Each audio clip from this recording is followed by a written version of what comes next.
Hey, what's up guys? It's Jackie, the vegan marketer from Influential Vegan. I just ended a short little fast with a delicious vegan meal and it was great. And I just wanted to share it really quickly with you with some food still stuck in my teeth.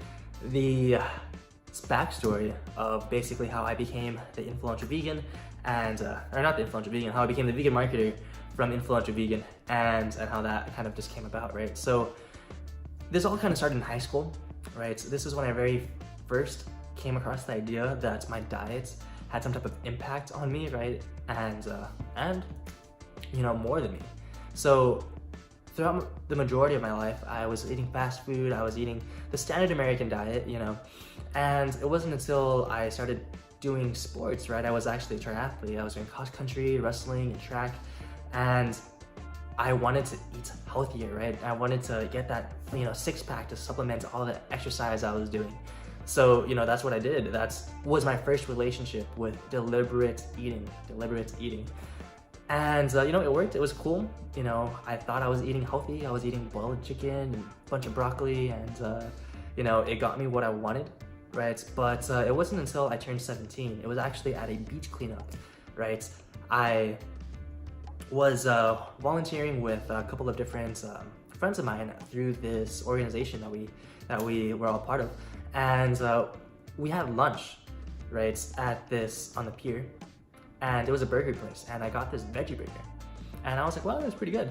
So by the end of the day, by the end of that night, I realized like, oh hey man, I went the entire day becoming a vegetarian. Like I ate an entirely vegetarian day. I was like, wow, I could actually do this, right? And that was pretty important to me because, or pretty crazy for me because the year before, I took this AP biology class, right? And what I knew, this was the extent of what I knew about veganism, was that for animals had to eat plants and they had to eat a lot of plants, right? So that exchange from plants down here to go up another energy level, which is cows or pigs or chickens or whatever else, it was an extremely efficient thing on just like on the calorie level, right? It was like a 90% like waste of energy, right? Waste of calories. And I was like, oh wow, that sounds kind of inefficient. So just purely on that, you know, I became vegetarian when I turned 17. I had no idea how to answer everyone's questions about like, what about this? Why are you doing that? Right? And what happened was that it was actually kind of cool because that following year I took one of the most influential classes probably I ever took right? And this was AP Environmental Science. And in this class, I found out a couple of different things, right? I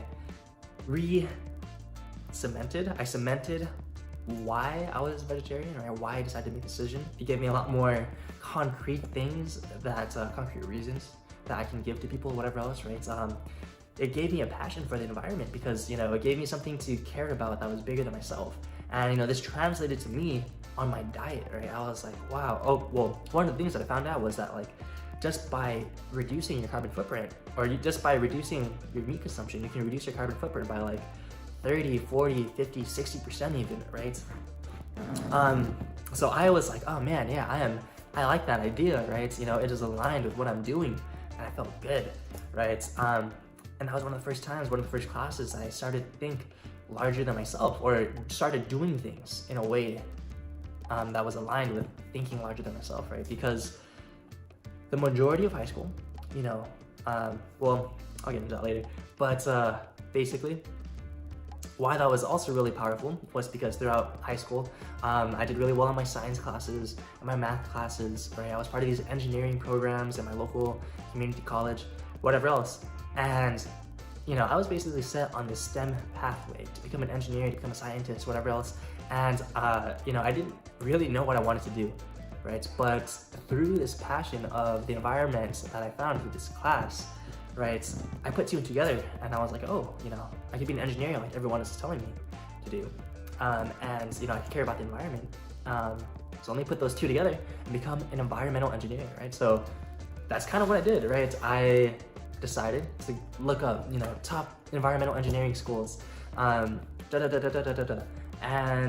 you know, fast forward a little bit, you know, I got into the top one of my choice, right? I got into like the #1 public university in the world, UC Berkeley. But more importantly, it was the #1 environmental engineering program in the country. So I was ecstatic. I was so happy, right? I remember I was kind of bummed a couple weeks before because the UCLA admissions rejected me, right? And I was like kind of crushed a little bit. I was like, oh dang, you know, no way UC Berkeley is gonna accept me if, you know, UCLA rejected me. But you know, I still had hope. And you know, I looked on YouTube, I played epic music, right? And I opened the letter and then I saw congratulations, right? And again, like I was so happy. And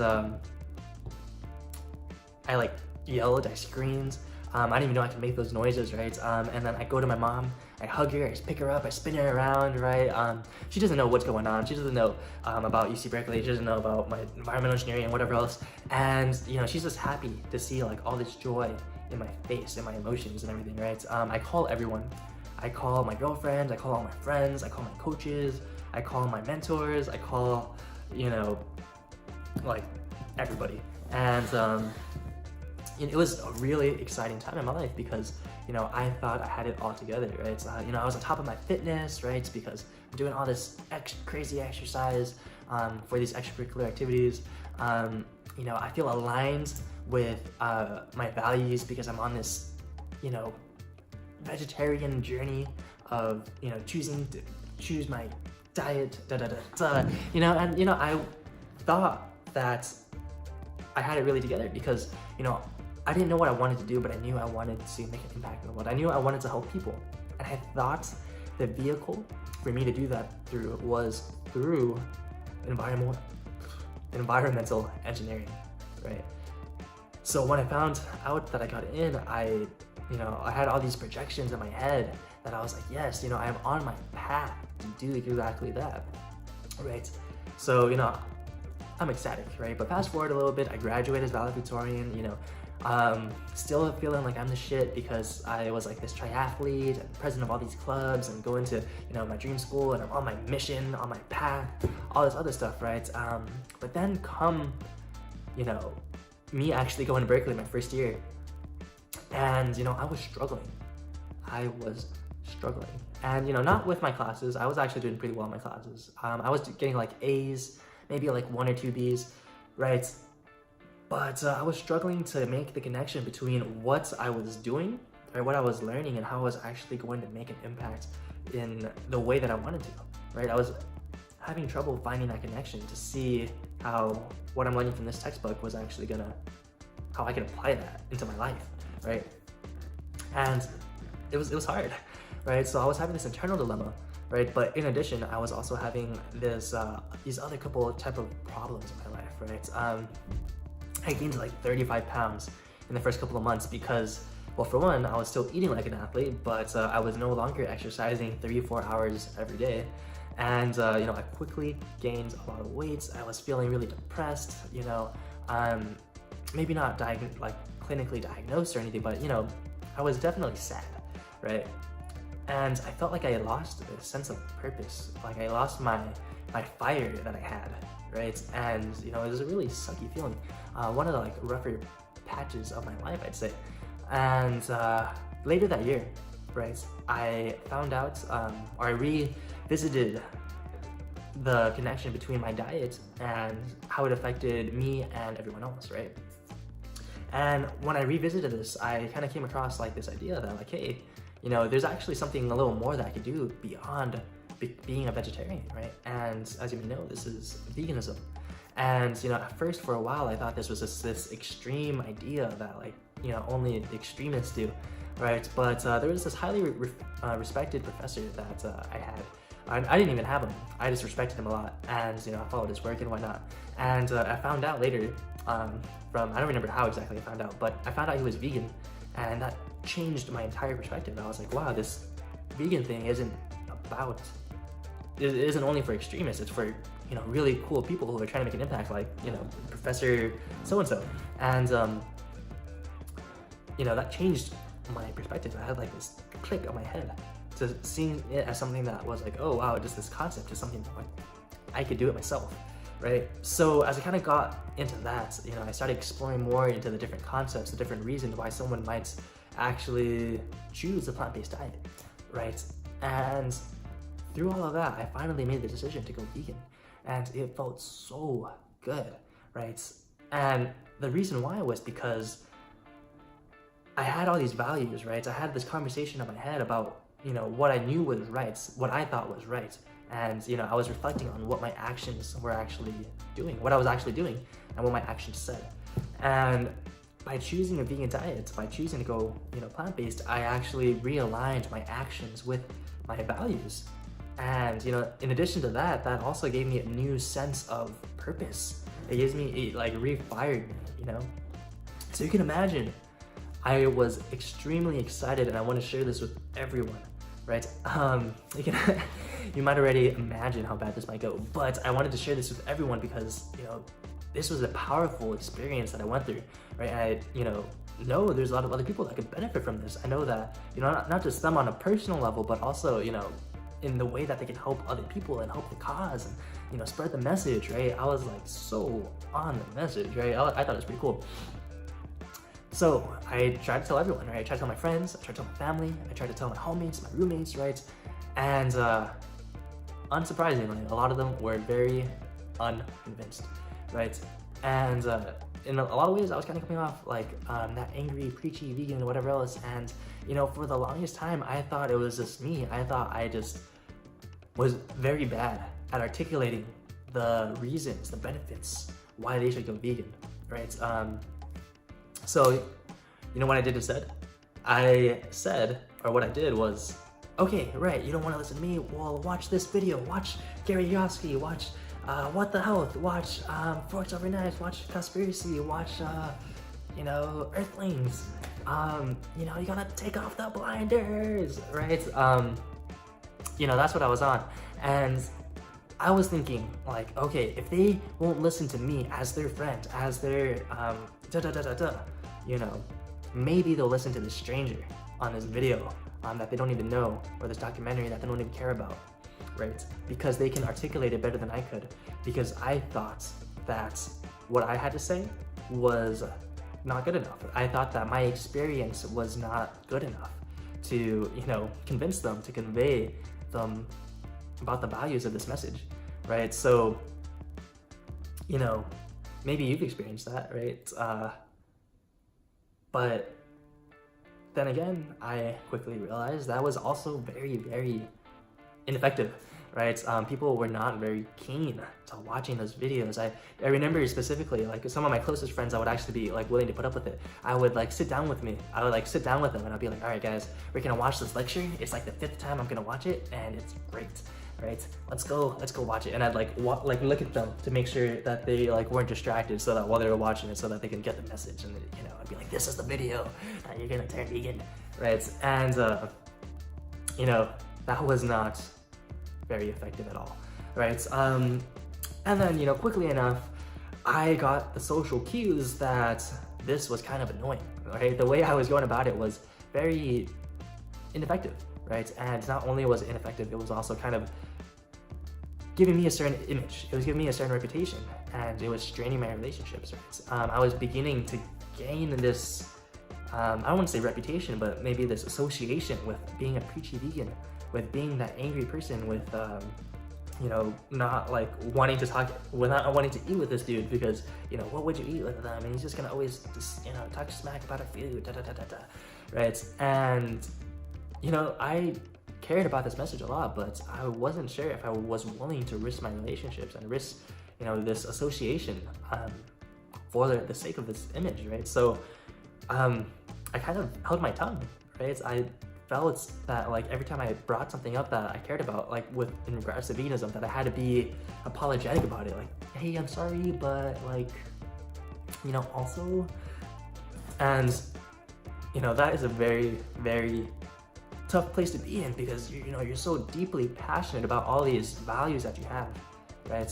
But you feel like you can't share them, right? Because you feel like you've actually tried and it didn't work.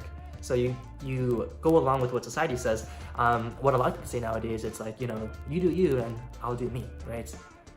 And I mean, I get that in a lot of ways, But for veganism, right, a lot of people kind of don't understand this, is that for veganism, it is more than just about me, and that is exactly why I'm trying to share it with you, right? But, you know, understandably, they're just seeing like, man, why are you trying to shove this down our throats, right? And I got that, right? So I held my tongue for a while, right? I was very apologetic when I brought it up, and I tried not to have my little fits of preachiness, and you know, and so that was kind of what I was doing. And then while that was happening, you know, I was going through school, my first 2 years of, you know, engineering school, and I made a lot of discoveries, right? I discovered, for one, that the way that environmental engineers make an impact was not the same way I imagined it to be at all, right? I realized through talking with enough professors, with learning enough from the classes and whatever else, that the way they make an impact was 100%, well, not 100%, but it was a different mechanism, right, on how they influence the world. And I was thinking about that. I was thinking about my life. I was thinking about my future career. And, you know, I just didn't feel aligned with that, right? And, you know, I was, so then I had this internal dilemma. I had this struggle, right? And basically the struggle was like, should I even do this? Do I want to do this, right? Do I want the degree, the little badge of honor that says I'm an engineer, right? And, you know, after a lot of deliberation, after a lot of conversations, after a lot of people thinking I'm gonna drop out of school/college, you know, I decided to take a gap year, right? Because I wanted to give myself some time to be deliberate about the decision that I make about my future, about my schooling, my education, whatever else, right? And, you know, I'm so glad that I did, but at the time it was a very, very scary thing. And during this year off, this was kind of the start of where more of the entrepreneurial stuff kind of started coming in. I actually was pretty big on entrepreneurship, like, you know, throughout high school and even in elementary school, I was selling like candy bars, but in high school especially, I was pretty big on it with like, clubs and starting my own side hustles and stuff. And, you know, what was pretty cool was that my brother, right, he actually has a videography business for himself, right? And earlier that winter, in the beginning of the year, he actually bought and invested in this marketing course, right? And of course, I freeloaded off his course and, you know, I watched it all. I helped him with it, you know, in exchange, right? And I thought it was super cool because I made the realization, I made the discovery that if I wanted to start a business, which I did, right? Even though I had no idea what the business was gonna be about, I had to be marketed, right? That whatever business that I go in, whether it's X, Y, or Z, that in order for it to be successful, one of the core foundations it had to have was good marketing, right? And I realized, like, okay, if I'm gonna learn a skill first, might as well be this one, where I can apply it to literally any other aspect I would go into, right? So that's what I did, right? So after I went through that course, right, I got into more courses. I started reading more books, and then I started getting my first clients, and it was, you know, an awesome experience. Just really exciting time. And in addition to that, while that was all happening, right, I was that very first couple of months in my gap year, I actually volunteered to teach English in Thailand, right? And what was important about this was that it gave me a lot of time to think, right? Because I was with kids, I was with, you know, kindergartners to ninth graders, and I was hanging out with all these other Thai adults, right? I don't speak Thai, by the way, and you know, it gave me a lot of time to think to myself, and it also reminded me how much, you know, I really love teaching, right? And it really reminded me how much of an impact, or how much I value that, you know, human to human relationship impact, right? So that was really important as far as what's going on now. But so Thailand happened, and then, you know, the more of the courses, more of the learning, more of the implementing, more of the getting clients, right? That was all really exciting. And, you know, more importantly, it was that while I was doing this, I kind of refound this sense of purpose, right? I found this new sense of direction. So what ends up happening is that while I'm doing all of this, you know, I go back to school. I'm back in school, right?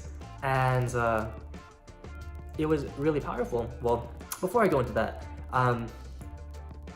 what I started realizing, right, once I started applying these marketing principles and strategies into these businesses, I started finding some connections, like, in my own life, right? So I started seeing, you know, my friend say something to me that, like, made me more susceptible to like what he proposed, right? Or, you know, how I accidentally did one of these marketing strategies I did with another person or another friend of mine or this stranger, right? And then it hit me.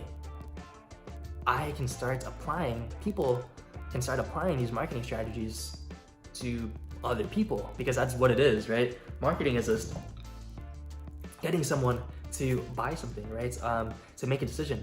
So whether you're buying a product or a service or an idea or a concept, all you're really doing is helping that person find you, your message, and help them make a decision, right?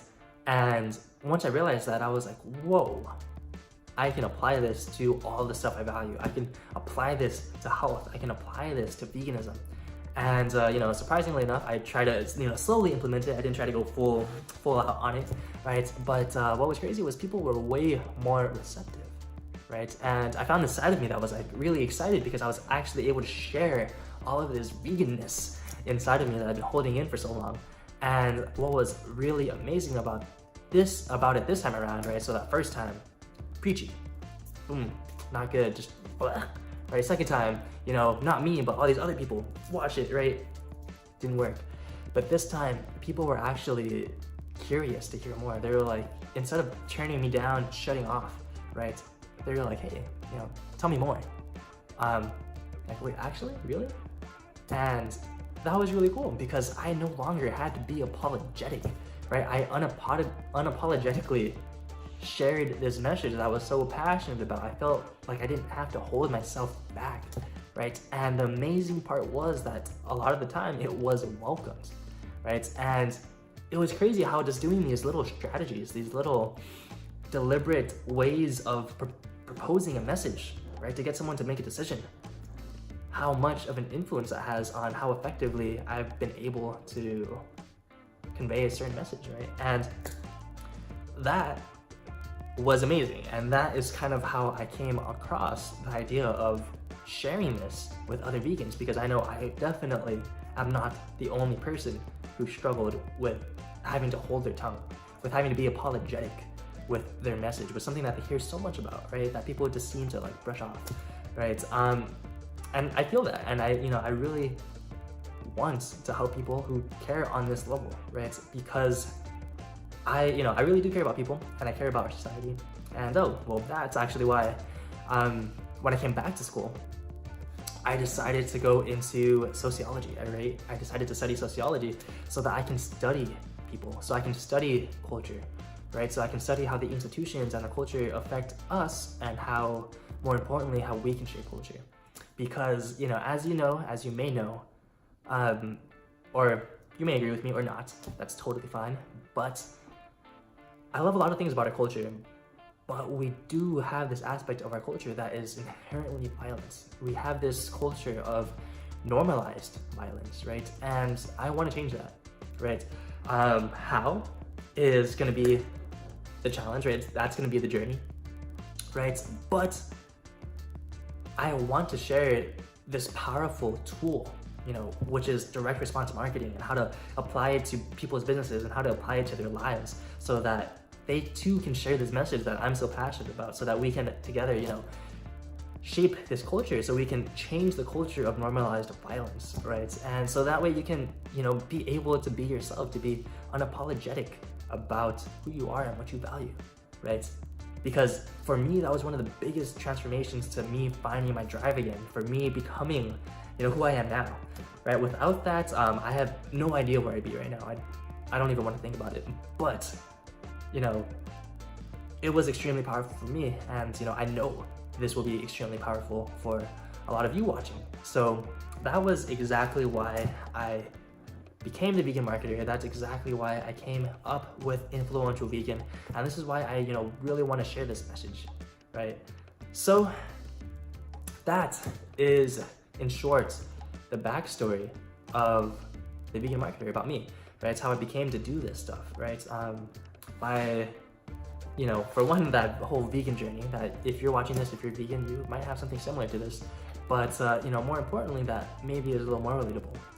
Being able to translate, to go from that person of having this message they want to share so badly, right, to you know, and getting turned down and turned down and turned down, to people actually wanting to hear what you have to say and feeling like you're making a difference in their lives and a difference in, you know, the planet. And, you know, what we're doing actually is exactly that, which is, you know, pretty beautiful, pretty powerful.